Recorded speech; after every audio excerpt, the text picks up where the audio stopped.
falou que fez um TCC sobre a história do Silvio Santos. E eu, como fã, também poderia receber o que motivou a fazer.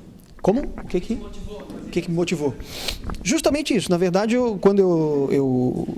durante a minha infância toda, eu acompanhava muito televisão e, claro, eu não podia deixar de notar a irreverência, ou a empatia, o dinamismo de um cara como o Silvio Santos, que muita gente critica, que o cara é brega, que o cara é isso, que o cara é aquilo, mas o cara no estilo dele, ele é um cara único, não tem ninguém que imite ele. Você tem o... Como? Ah, você imita? Até eu imito, todo mundo imita o Silvio Santos.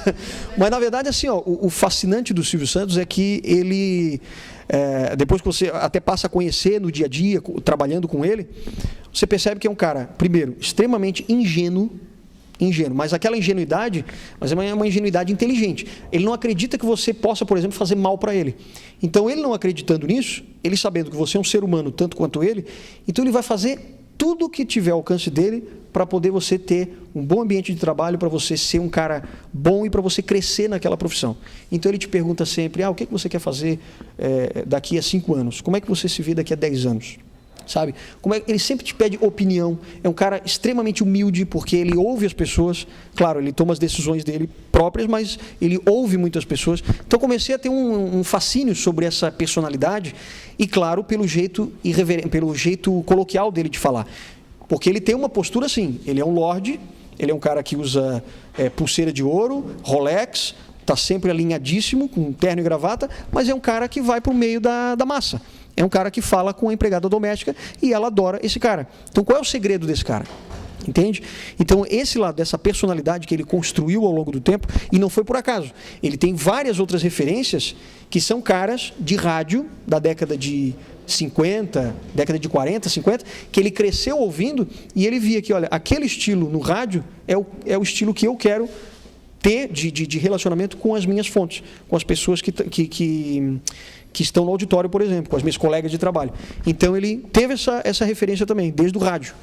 Foi onde me exerceu esse fascínio e resolvi fazer a história dele. Naquela reportagem que tu fez sobre a China, daí no início tu começa assim, né? Se você já pensou em conhecer a China, começa a se mexer. Ou então, se nunca pensou em pisar nesse local, aqui vamos mostrar. A gente leva agora. Leva agora. E daí assim, eu fiz uma viagem ano passado, tenho experiência só como assessoria de imprensa, mas também há 1 ano. Uhum. E eu fiz uma viagem ano passado para Buenos Aires e eu gostaria de, quando eu retornasse, ter feito um texto, alguma coisa sobre o que eu vi lá. Uhum. Eu trabalho com turismo. Sim. E eu não consegui, porque eu fiquei muito fascinada. Foi a minha primeira viagem para fora do país, então eu fiquei assim, meio fascinada com a arquitetura. Com Deslumbrada com a coisa. Sim, foi tudo maravilhoso, a simpatia de todo mundo lá. E eu cheguei que eu não conseguia escrever. Eu sabia tudo e eu nunca tive dificuldade. Eu sempre começo e apago, começo de novo. E esse ali eu não consegui. Mas qual foi a tua dificuldade? De passar o que eu estava sentindo, o que eu senti lá na hora, de ver aquele povo que acolhe, que a gente tem um certo... Mas era uma reportagem escrita? Era escrita? É um texto escrito. Texto mesmo. É um arquivo meu, né? Nada que fosse divulgado. Sim. Aí eu fiquei pensando assim, fosse pra China, que também é outra dimensão, né, e tal. Então, o que tu, lá naquela hora, tu chegou, tu tinha que fazer o teu trabalho, mas tu viu tudo aquilo. Acho que eu entendi onde é que você quer chegar. Olha só. Dessa emoção. Claro, quando eu cheguei lá, claro, você vê primeiro que é uma coisa gigantesca, que, na verdade, eu fiz 9 matérias lá. Essa foi a última, que foi a maior, tal. Mas as outras matérias era assim, por exemplo, você chega no aeroporto, você vê que está lá escrito num papel, sei lá, um outdoor dentro do aeroporto, dizendo assim, em inglês, né? Seja bem-vindo, você está na China. Sabe? Então, assim, ele já te dá aquelas boas-vindas. Então, esses detalhezinhos a gente acaba começando. E, claro, dá aquele fascínio de você estar num país que você imagina assim, que eu nunca pagaria para ir para um país desse, ou para viajar, uma viagem de férias, você jamais iria para a China, salvo se você tivesse uma paixão reprimida pelo país. Mas, quando você chega lá, claro, você tem esse impacto de ver uma civilização completamente diferente. Mas eu, por exemplo, eu não levava muito caderninho, coisas para anotar, porque não dá.